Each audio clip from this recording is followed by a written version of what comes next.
jagan seda lugu lootes, et võib-olla see innustab, inspireerib ka teisi inimesi, kes ei ole ehk sündinud kristlikku perekonda nagu minagi ja peavad ise oma nii-öelda usu vundamenti hakkama laduma. Et kunagi pole hilja Jeesusega sõbraks saada.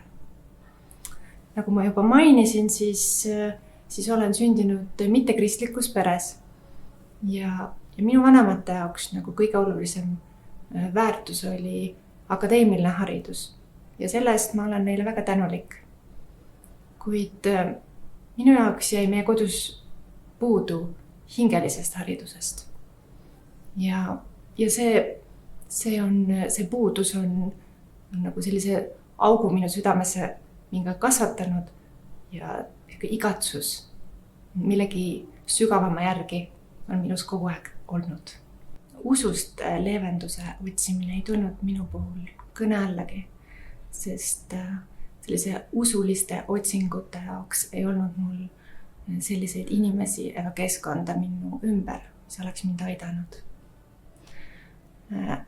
Nüüdseks juba üle 20 aasta tagasi, kui kohtasin oma praegust abikaasat, avanesid minu ees mõnes mõttes nagu kiriku uksed. Tema on pärit kristlikust perest ning koos jõudsime me ka suurte luterlikku kirikusse, kus hiljem sain ka ristitud ning sealt edasi toimus ka seal kirikus meie laulatus. Ja pean tunnistama, et olin seal kirikus alguses väga õnnelik, et mu hing sai seda vaimutoitu, mida oli juba tükk aega igatsenud. Ja me veetsime seal väga õnnelikult tegelikult päris hea mitu aastat.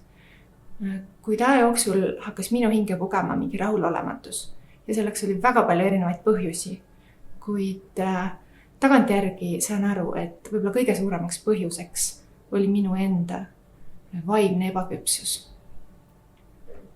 Ning selle asemel, et hakata otsima võib-olla uut teed tõeni, hakkas minu tee viima hoopis tõest palju rohkem eemale.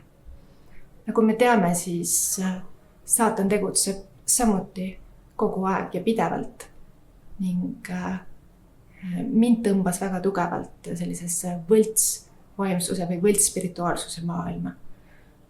Käisin erinevates vaimsetes nii kohtades füüsiliselt kui vaimses mõttes ja siiralt ise arvates, et otsin tõde ja isegi Jumalat. Üks paljudest kohtadest, kus käisin, oli India, mis tundub täiesti ebatõenäoline koht, kus kohata püha vaimu. Ja ometi minuga nii just juhtuski. Et oma selle spirituaalsete otsingute nagu kõige suuremas segaduse haripunktis kuulsin ma Jumala kõnetust, kes rahulikult, selgelt ja kindlalt ütles mulle, et ma vajan isa.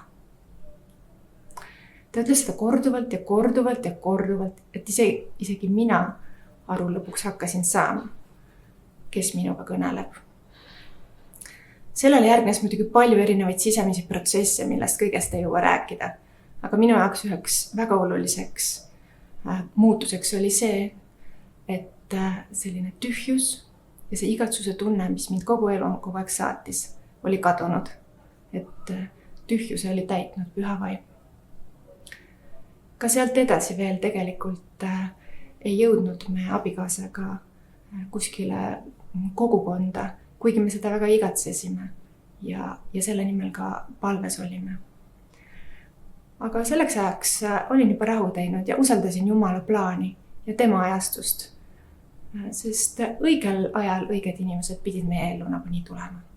Ja muidugi nii ta läkski.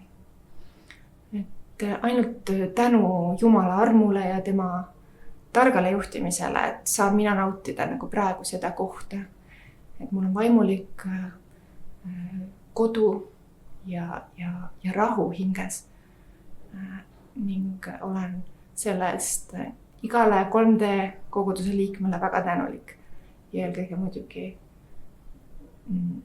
pühale vaimule, kes mind südamest väga tugevalt liigutas.